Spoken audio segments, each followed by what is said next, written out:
você fizer uma pesquisa aí no Google e digitar a palavra Japão, com certeza vai aparecer Tóquio, Osaka, quem sabe Kyoto, né? E você sempre vai ver aqueles grandes prédios, aquela multidão de gente.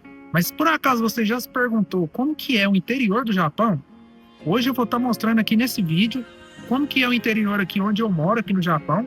Se ele é parecido ou não com o interior do Brasil, quais são as diferenças, se o Japão é totalmente tecnológico, como as pessoas pensam.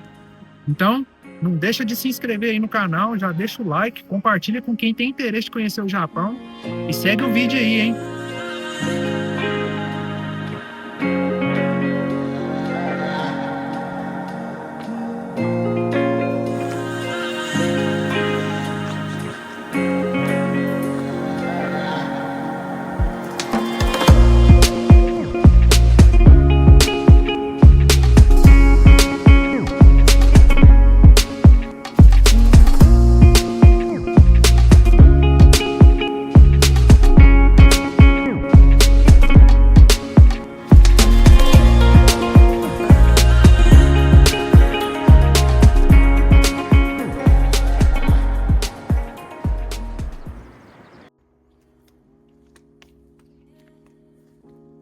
Uai, o que você tá fazendo aqui? Uai, tô sentado na porta de casa aí. Não, meu filho, você não tá no Brasil, não. Uai, mas não é isso que o povo de interior faz? Tem que Não. ficar sentado na porta de casa? Não, vamos embora, vamos pra dentro. Bom, então eu acho que o primeiro lugar que a gente pode mostrar de um interior do Japão seria os parques, né? Aqui tem vários parques e tipo, esse daqui mesmo é meio que um santuário, né, amor? Sim. É meio que um santuário e tipo, a galera vem aqui, ó, eu acho que nesse pedaço aqui... O pessoal acabou de vir pra contemplar, né? Esse sino foi Ah, grava ali, ó. a reza deles, a oração.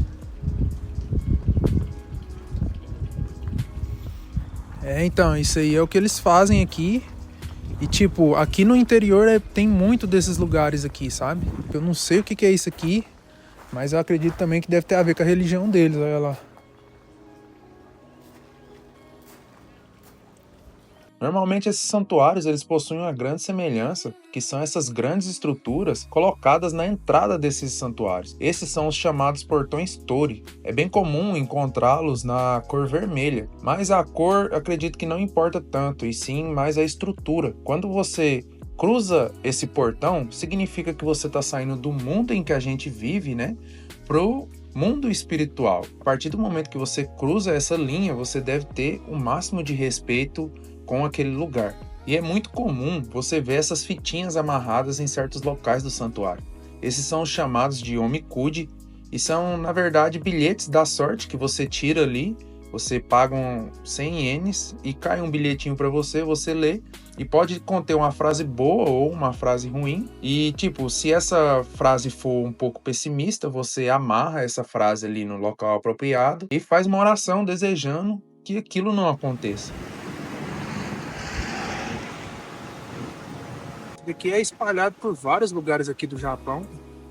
Vocês podem ver que é bem bonito e geralmente esses lugares são sempre assim, rodeados de árvores, alguns elementos da natureza, porque esse santuário aqui ele representa um pouco da religião shintoísta, que é a religião, uma das religiões que os japoneses têm a crença, né? E a religião shintoísta baseia os deuses. Seus deuses são os elementos da natureza. Então, a maioria dos lugares, a maioria dos santuários, eles vão estar rodeados aí de algum elemento da natureza.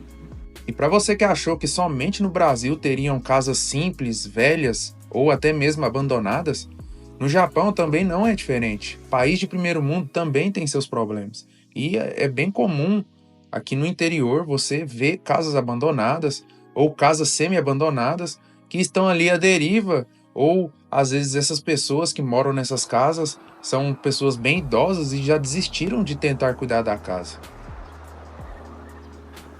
Há pouco tempo que eu tô aqui no Japão, eu percebi que tem muita casa abandonada aqui. E eu não sei exatamente porquê, mas geralmente você vê casas como essa daqui, ó, abandonadas, simplesmente ficaram aí e fica deteriorando.